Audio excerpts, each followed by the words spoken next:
show.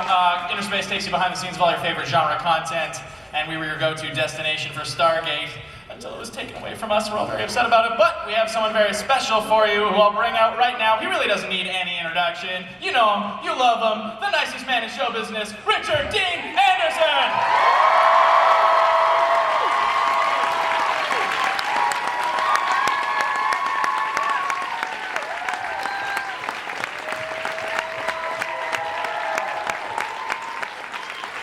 Now, before you sit down, Jet on deck! Jet hot! Freeze air hot! Eddie!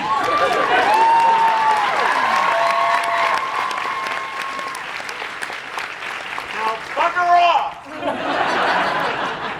Gladly, sir. have a seat. Welcome to Fan Expo. You want to stay standing? No, I was just trying to decide which chair. There's so many. I think it might be important to sit in the middle because we got a camera that is going to be on us, projecting our image onto these screens way over there. So You want that two-shot, don't you? I guess so. The one in front of you's good Come too. around, okay. I'll move around. So we'll open it up to the floor in just a bit, but there are a few things that I wanted to ask you about. First of all, what is the con experience like for you? Because as fans, we all have this one, experience of going to a con. We get into our cosplay, we stay in the hotel rooms, we hit the show floor, wait in line for autographs. For you, what is a typical con weekend like? Whoa, pretty much like that. Yeah. Except I don't have to wait in line. What do you cosplay as in that case? What do you cosplay as? Cosplay? Yes. Am I about to explain what cosplay is to Richard Dean Anderson? It's when you get dressed up in a costume, pretend that you are that character. Some people do it to extreme. Some people are a bit more lackadaisic in their portrayal of said character. Well, I did it for a living, so no need. My daughter would be just absolutely devastated if she knew that question came my way. Because for private reasons, I won't divulge. No, she thinks I'm a slug of a dresser, so she's always trying to dress me. Dad, not that.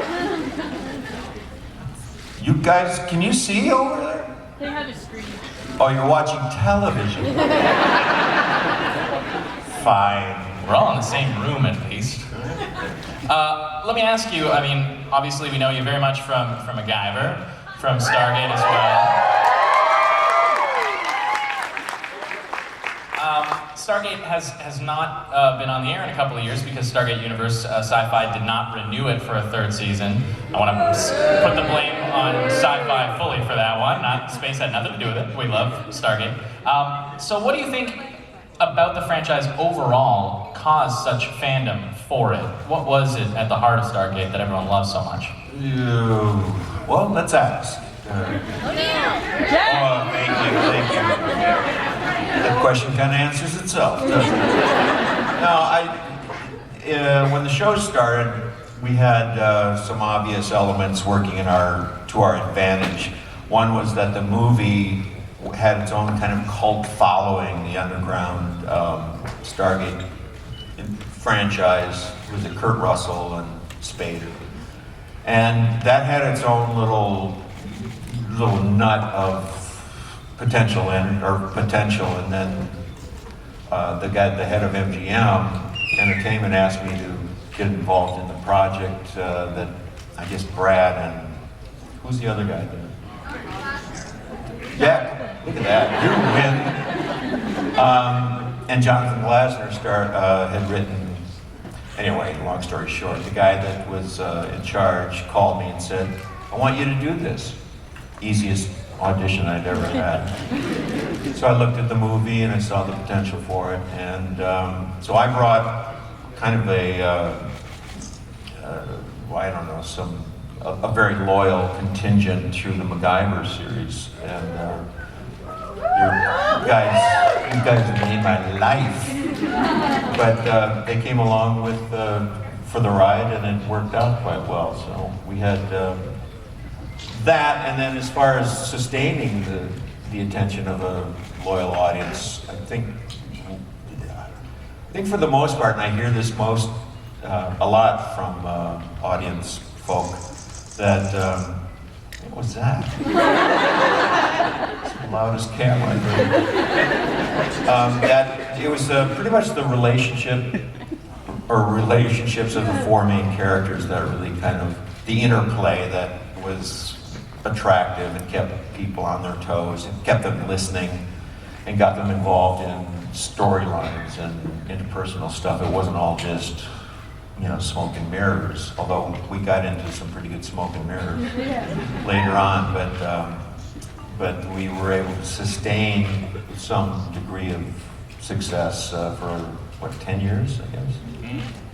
Well, with Stargate no longer being on television, and with Star Trek no longer being on television, but now headed back to the theater with a reboot that tried to capture the original magic of that dynamic between Kirk and Spock, do you see the potential for a Stargate reboot in theaters that mirrors the original, SG-1 series, as opposed to, taking it somewhere else or going back to the Kurt Russell film? What? Where do you see the future of the Stargate franchise? Concise. I got lost there at the shelf. I don't know. Somebody asked that just a little while ago, and I said, well, come to think of it, I wouldn't mind being, starting up again or visiting at a different, definitely in a different time zone. As an example, I've been asked to do various, stylings of MacGyver over the years, none of which, me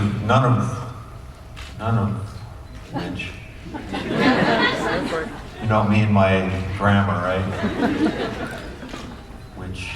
Anyway, they didn't, none of them interested me very much at all, and I really am not interested in starting over with MacGyver. I think he had his place in the mid-'80s with the hair and etc. And and unless, and this was the butt of the question about Stargate, was that unless they made the adjustment to, say, MacGyver or Jack, MacGyver's easier because it was longer ago and I was younger, but unless they played him as, or wrote him as me today, or as in my age and my lack of physical conditioning, like he's fat, and he's, well, I haven't lost too much hair, but anyway, fat, slow, and slower, and sluggish, and I mean, it's for character stuff. You have to understand it's a lot more fun to play. You're still hot! Yeah!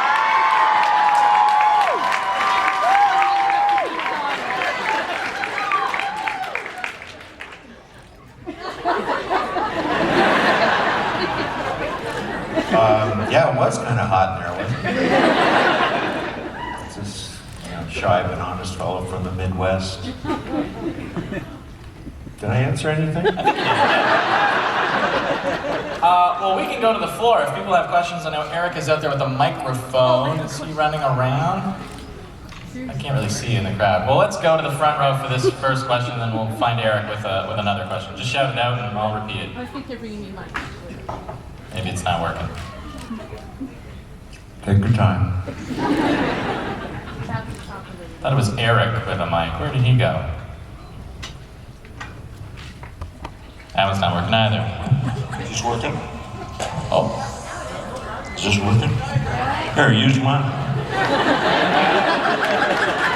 Thank you.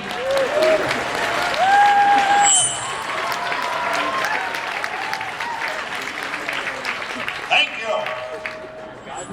Boy, they weren't ready for that. What are you eating? What are you eating? You didn't see my glass there? It was orange. Slice. And delicious. Here we go. From Alberta.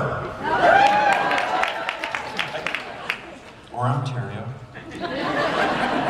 Did anybody ask a question? Oh. Sorry, they moved me because there was some kind of feedback.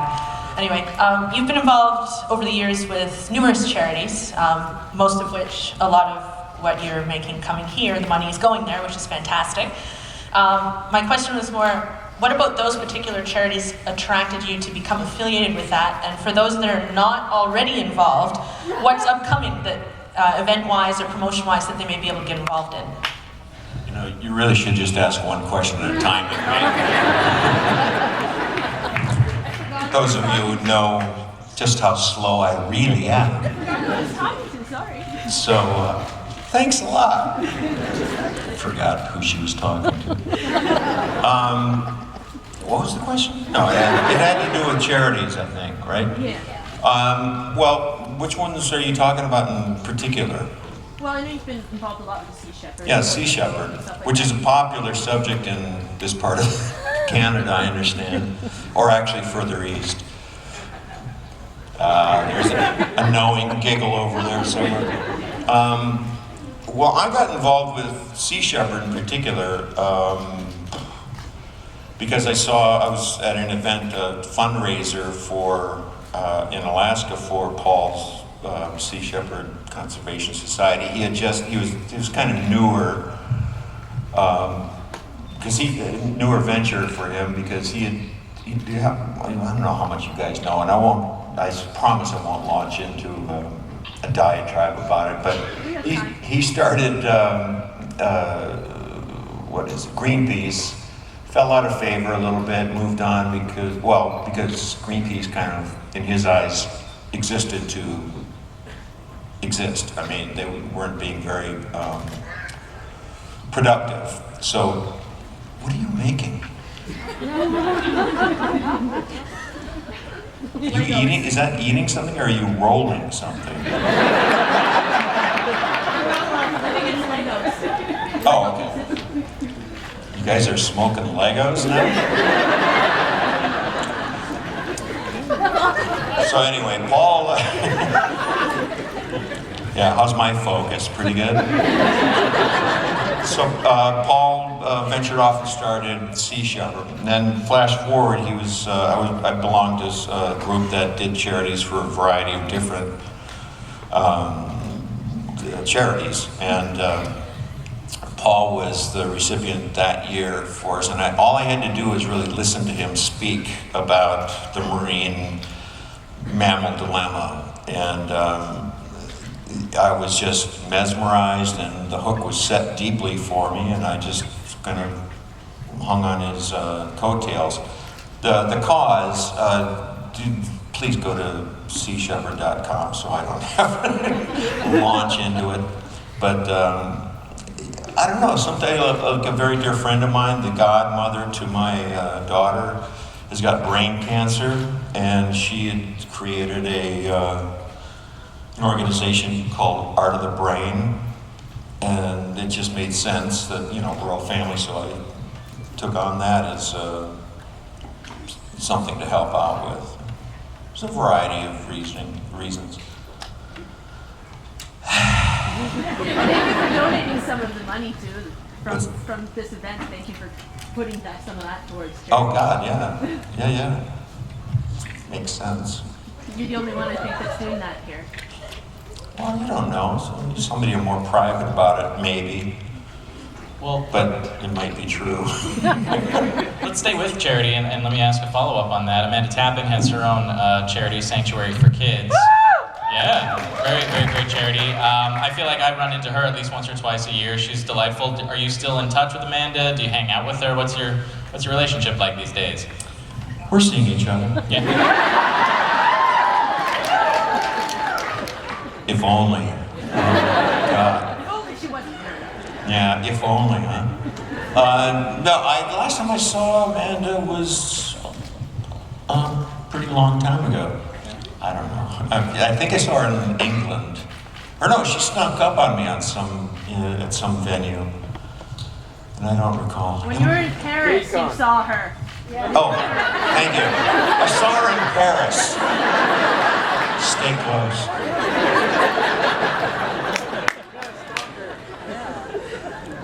All right, well, am I driving you crazy?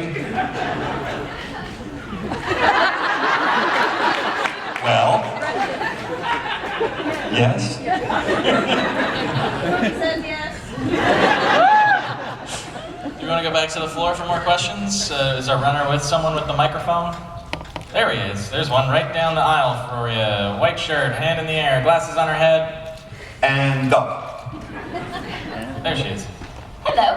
I have a question about the episode Window of Opportunity, which is definitely gotta be one of my favorite episodes. Episode Window of Opportunity. Window of Opportunity. My question is, what was it like filming the same scene over and over again with adding different things in each scene? It was miserable. Absolutely miserable. Well, keep in mind though, we, in some instances, didn't have to shoot it more than once because it was repeated.